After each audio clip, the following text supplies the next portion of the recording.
invite you to join us for our 5th annual Scare Slam at the Pleasance Theatre as part of the London Horror Festival.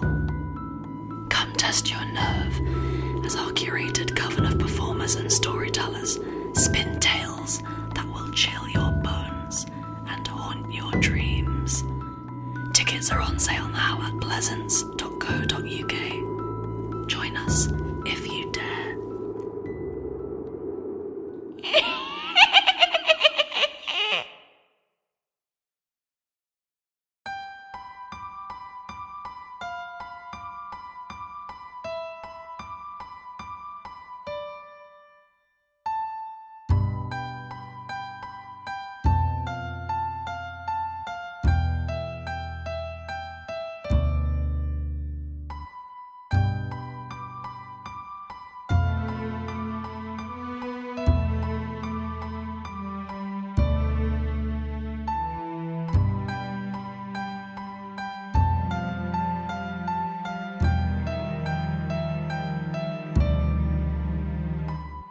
Welcome one and all to Merely Roleplayers, where theatrical people play role-playing games. It's the start of a brand new season, which means it's time to introduce some players.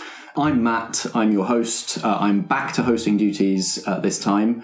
Thank you very much to Strat for running the Cloudskipper's Captain. Let's introduce Strat first. Light applause, please, light for the applause night. for the Backstage. Thank you very much. Very nice having you back at the top seat. It was stressful. Do you want to introduce yourself quickly for anybody who hasn't listened to the Cloudskipper's Captain? Sure, yes. I am Strat, I guess semi-regular merely role-player bod at this point. On quite a good run of series at the moment, which I wasn't. I planned to not be in this one, and here I am anyway, because lots of people wanted to do this sort of thing. Associate of Blackshaw and general enthusiast of tabletop role-playing games. Excellent. Shall we just go around the table clockwise? So, Mr. Starkey, also from the Cloudskipper's Captain. Absolutely, yes. Nice to be back. Thanks, Matt, for having me. Been in a few of Millie role players now, and ready and willing to get stuck in again. Bringing the accent back? No. I might just be myself this time. Not old man Starkey, not deck rat Starkey, not... That's it, there's only... I'll be Starkey today. I really did enjoy all of the voice work in Cloudskipper's Captain, by the way. I thought that was very, very nice. But anyway... Also, we've got a big Cloudskipper's Captain reunion going because next round the table is Nat. Welcome. Hello, thanks for having me back again. This season I will be playing Deck Rat Starkey. No, I won't. I will be playing myself. I was also in Cloudskipper's Captain and Upstage. Wonderful. Actor, voiceover artist, sword swinger. Person, all round, does things, nerd, likes to roll dice. Hi. Very good. And a voice that I haven't heard in a long time. Joining us for the first time since season 4, when we got our heist mark Gideon Gilchrist. Oh, yes. Welcome back, Josh. Hello, thank you so much for having me back. Yeah, it's been quite a long time. I wasn't allowed to be part of Cloudskipper's Captain as I was beaten up and thrown in the hold. That was done off air, of course. So I was there, but you know, just stowed away. No, Were you the third sack? Yes, absolutely. Yeah, I was the third stack. Spoiler alert. Yes, Sack. very pleased to be back here. Avid games master, dungeon master, sometime actor, and enthusiast of silly voices. So I'm glad to be playing again. We are actually taking to the sea again, Cloudskipper's Captain people, but I'm going to do in probably the first 5 minutes of the story what Strat didn't do in any of the Cloudskipper's Captain, which is wreck your ship. No. So the pitch for this season is you are all going to be a theatre company of the kind that does the shows on a cruise ship. Of course. That cruise ship is going to go down, spoiler alert, in stormy waters, and the 4 of you are going to find yourselves washed up on a remote, deserted island, and it'll be up to all of you to survive and then to decide, are you going to work towards trying to be rescued? Are you going to try and live off the land and become one with nature? What is whatever your plan ends up being? And maybe there'll be something weird about the island. We'll discover that as we go. So, everybody excited to be cast away? Yes. Yes. Wreck our ship. Cast me away, Matt. Cast me away. Especially if we've just spent the last couple of weeks on a cruise ship entertaining people. Yes, please. We're going to use very similar rules to what we always use on Merely Role Players. We're basing this on the Powered by the Apocalypse genre of role-playing games, which are characterised by a system where you have stats. When you try and do certain things, you will roll 2 6-sided dice, add your stat, and if you get a 10 or above, you'll generally succeed at what you're trying to do and maybe take over the storytelling from me to some extent. If you get a 7 to 9, you will probably get at least part of what you want, but there will be some sort of consequence. If you get a 6 or below, some sort of consequence will happen to you.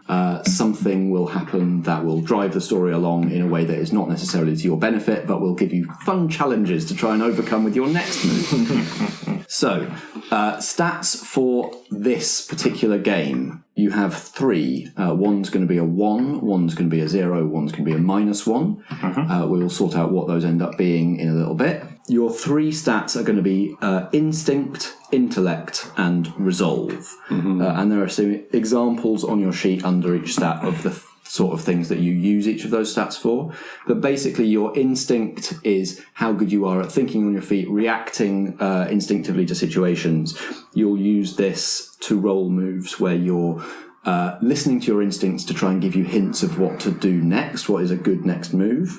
Crucially for this game, when you're exploring, venturing into unknown territory in search of stuff you need, like food or water or shelter.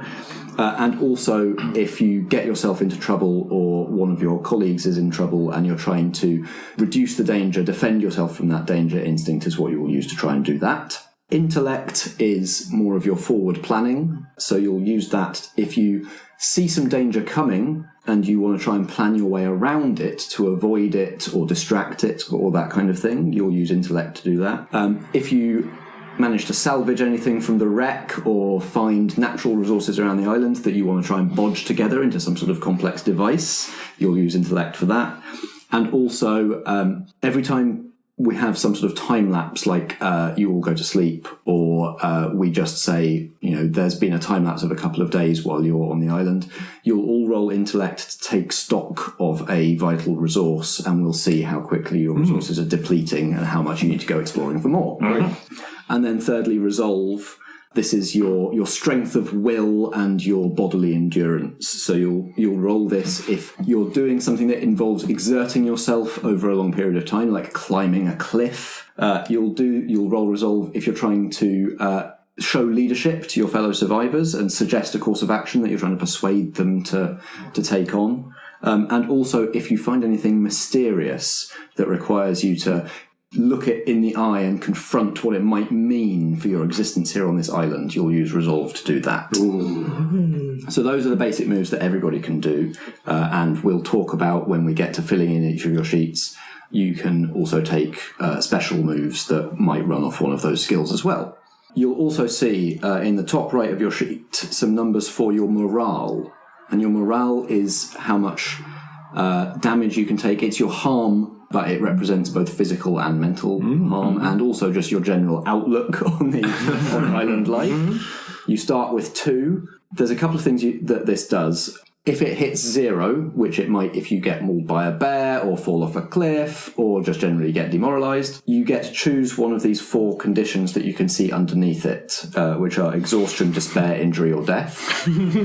Straight to death. Straight to It's a legitimate choice if you feel like it makes storytelling sense, but I don't expect it to be your first option. As I fall off the cliff by despair, as I reach the bottom of the cliff, I think it's death.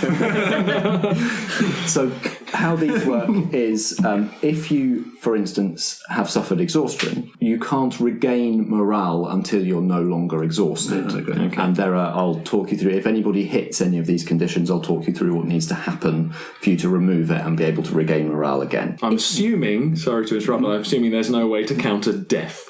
No. Exactly what I was going to say. Also, you can only take each of them once. So if you've been exhausted and then you heal up and then you hit 0 again, you can't take exhausted again. You have to work your way through. Sure. So I don't expect over an afternoon session, I don't expect us to hit all 4, but who knows? I mean, we roll pretty bad. Yeah, I mean, you've seen me play. Matt, I'm dreadful at this game. If I don't die in the shipwreck, I'll be happy. To be honest with you, What's there's a blank box in morale. So one of the special skills you could take would be to be extra full of morale and have a third box of that to use. Oh boy, it's so chipper. Yeah, to be super chipper, effectively. Vim and vigour. Yeah. So that's one of the things you could either take when we fill in your sheets, or you could take, and this is another thing to talk about, when you fail, you tick along this track of misses. When you tick a square box, nothing particular happens. When you tick a star-shaped box, you get to either increase a stat by 1 or take a new move. Got that covered, Matt. Yep, Mr. Starkey, fast level up man. I'll probably never fail at all now.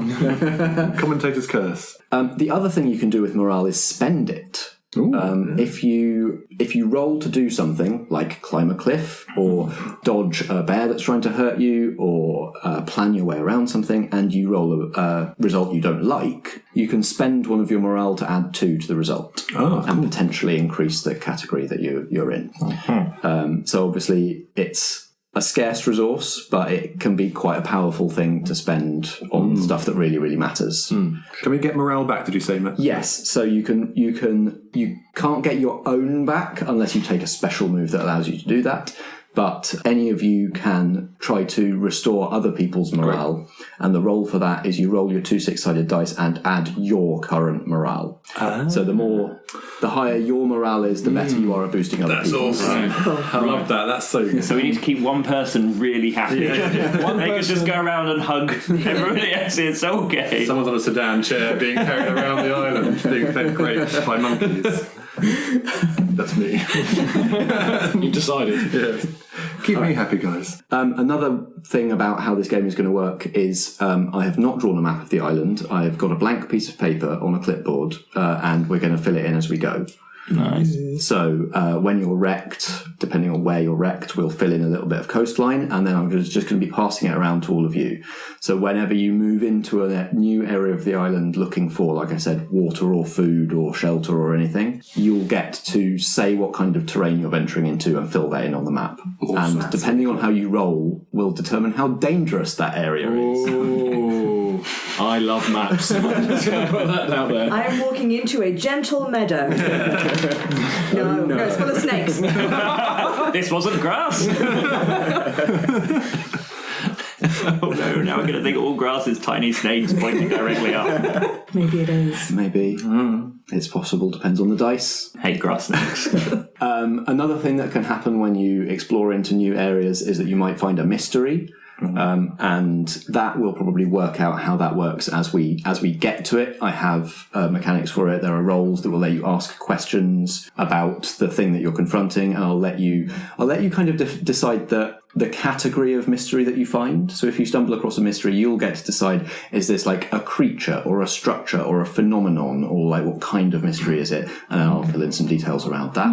Okay. Nice. But then you'll get to ask questions like, why is this particularly familiar to me? Or how could I turn this to my advantage? And stuff like that to try and keep the story moving with it. We don't have to find mysteries, and if we do find mysteries, we don't have to solve them. We'll just see how it all goes. Whether it's more of a survival story or more of a mystery story, it's going to depend how it plays out. And on that note, finally, you can, if you wish, work towards being rescued. And the way I'm going to work that is I'm going to effectively have like 6 checkboxes, and successes towards getting rescued will fill those in. And the more are filled in, the closer you get to being rescued, and we'll work out what that looks like in the story. Okay. Brilliant. Great. Any more questions about how the game is actually going to work? All sounds fab. Yeah. Let's do it. Let's get wrecked. Series titles. Get wrecked.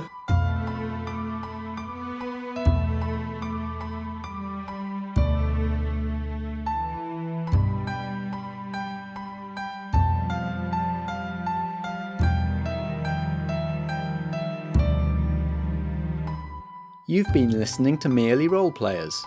In this season, Vikki, Dave, Ellen, Alex, Nat, Strat, Starkey and Josh all play themselves, sort of, in a game designed and run by Matt. Like most of our games, this one's powered by the apocalypse. You can find more games in this genre at apocalypse-world.com/pbta. If you enjoy the programme, let us know with a review or rating on Apple Podcasts, Podchaser, Listen Notes, or wherever you do your listening. You can also find us on Twitter at Merely Roleplay and at facebook.com/Merely Roleplayers. Merely Roleplayers is an independent production in association with Blackshaw Theatre Company. Join us for more drama next episode.